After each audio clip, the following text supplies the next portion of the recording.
ચોમાસામાં લીલા શાકભાજી ઓછા મળે છે અને મળે તો જલ્દીથી બગડી જતા હોય છે. તો ચાલો આજે પંજાબી શાકને પણ ભૂલાવી દે એવું મસ્ત મજાનું કાઠિયાવાડી સ્ટાઇલથી આખી ડુંગળીનું શાક બનાવીએ.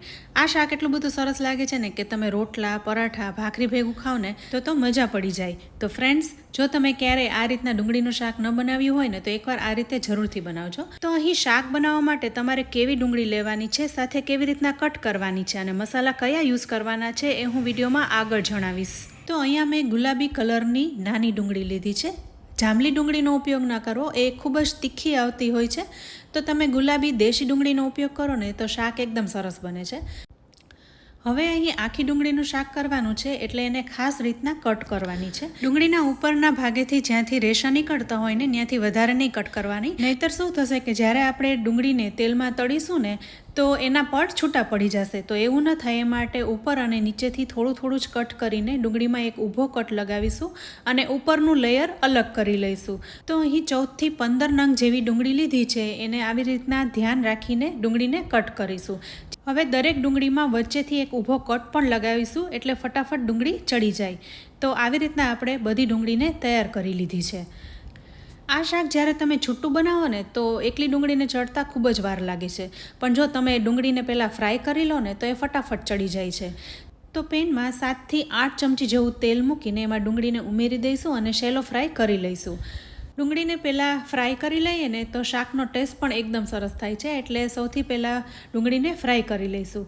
તો ધીમે ધીમે ડુંગળી છે એ કૂક થતી જશે. તમે જોઈ શકો છો ડુંગળી અહીં કેરેમલાઇઝ થતી જાય છે, કારણ કે ડુંગળીમાં સ્વીટનેસ વધારે હોય છે એટલે ઉપરના ભાગે ડુંગળીનો કલર બ્રાઉન થતો જશે. તો 5 થી 7 મિનિટમાં ડુંગળી ઉપરથી કેરેમલાઇઝ થઈ ગઈ છે, તો આપણે એને બહાર કાઢી લઈશું. અહીં 80% જેવી કૂક થઈ ગઈ છે, હજુ 20% જેવી બાકી છે, પણ એ શાક થશે ત્યારે એની મેળે ચડી જશે. તો હવે આ ડુંગળીને આપણે એક બાઉલમાં કાઢી લઈશું. હવે ડુંગળી ફ્રાય થઈ ગઈ છે તો શાક માટે મસાલો બનાવી લઈએ. તો 6 થી 7 કળી લસણની લીધી છે, સાથે 2 લીલા તીખા મરચાં અને અડધો ઇંચ આદુના ટુકડા ઉમેર્યા છે. આને આપણે ખાંડીને પેસ્ટ બનાવી લેવાની છે, જેથી શાકમાં સરસ ટેસ્ટ આવે. તો અહીં 2 ચમચી જેવી પેસ્ટ તૈયાર થઈ છે. આ પેસ્ટને એક આપણે બાઉલમાં લઈ લઈશું. તો 2 ચમચી આદુ મરચાં લસણની પેસ્ટ ઉમેરીશું. ત્યારબાદ 2 ચમચી ગાંઠિયાનો ભૂકો પણ ઉમેરીશું. ગાંઠિયા ન હોય તો શેકેલા ચણાનો લોટનો ઉપયોગ કરો. ત્યારબાદ 2 ચમચી જેવો તલનો ભૂકો, સાથે 3 ચમચી શેકેલા શિંગદાણાનો પાવડર ઉમેરવાનો છે. આનાથી એકદમ સરસ ટેસ્ટ આવશે. હવે બધા મસાલામાં 5 ચમચી જેવી હળદર, 1 ચમચી ધાણા જીરું અને 1.5 ચમચી લાલ મરચું ઉમેરીશું. તીખાશ તમે તમારા ટેસ્ટ મુજબ ઉમેરી શકો છો, પણ આ શાક તીખું હોય ને તો ખાવાની મજા આવે છે. સાથે સ્વાદ પ્રમાણે મીઠું ઉમેરીશું અને બધું જ આપણે મિક્સ કરી લેવાનું છે. આ મસાલામાં તેલ ઉમેરવાની જરૂર નથી, કારણ કે ઓલરેડી ગાંઠિયા લીધા છે એટલે એમાં તેલનું પ્રમાણ તો છે જ. તો બધો જ મસાલો અહીં મિક્સ કરી લીધો છે. આપણો શાકનો મસાલો તૈયાર થઈ ગયો છે. હવે શાક બનાવી લઈએ. તો જે પેનમાં ડુંગળીને ફ્રાય કરી હતી એ જ પેનમાં શાક બનાવીશું. તેલ થોડું વધારે હતું એટલે મેં કાઢી લીધું છે. તો પેનમાં 4 થી 5 ચમચી જેવું તેલ છે. તેલ ગરમ થઈ ગયું છે તો 5 ચમચી જેવું જીરું ઉમેરીશું અને 5 ચમચી હિંગ ઉમેરીશું. બંને સતળાઈ જાય એટલે ગરમ મસાલો ઉમેરીશું. તો એમાં 3 લવિંગ લીધા છે અને 2 નાના ટુકડા તજના લીધા છે, એને પણ સાથે ઉમેરી દઈશું. ગેસની ફ્લેમ અત્યારે લો છે, જેથી ધીરે ધીરે તજ અને લવિંગની ફ્લેવર તેલમાં આવી જાય. તો બધું સરસ રીતના સતળાઈ ગયું છે. તો હવે સાથે ડુંગળીને પણ ઉમેરી દઈશું અને 3 થી 4 મિનિટ કૂક કરીશું, એટલે ડુંગળી છે એકદમ સરસ રીતના ચડી જાય. તો જોયું ને ફ્રેન્ડ્સ, ડુંગળી અહીં પ્રોપર રીતના કટ કરી છે એટલે ડુંગળી આખી પણ રહી છે અને છૂટી નથી પડી ગઈ. જો તમે વધારે કટ કરી નાખો ને તો તેલમાં એના બધા પડ છૂટા પડી જાય છે અને ડુંગળી ખુલી જાય છે. તો એવું ન થાય એ માટે તમારે ખાસ ધ્યાન રાખીને ડુંગળીને કટ કરવાની. સાથે તમારે દેશી ગુલાબી ડુંગળી લેવાની, એટલે શાક સરસ બને. હવે ડુંગળી ફ્રાય થઈ ગઈ છે તો તૈયાર કરેલો મસાલો છે એ સાથે ઉમેરી દઈશું. અત્યારે ગેસની ફ્લેમ લો રાખવાની, જેથી મસાલો બળી ન જાય. તો મસાલો ઉમેરીને તરત જ મિક્સ કરી લઈશું, એટલે મસાલો એકદમ સારી રીતના સતળાઈ જાય. અહીં આપણે જેટલું ડુંગળીમાં તેલ મૂક્યું એ પ્રોપર છે, હવે વધારે તેલ ઉમેરવાની જરૂર નથી. તો મસાલો તેલમાં અને ડુંગળી સાથે મિક્સ થઈ ગયો છે. તેલ પણ થોડું ઘણું છૂટું પડી ગયું છે.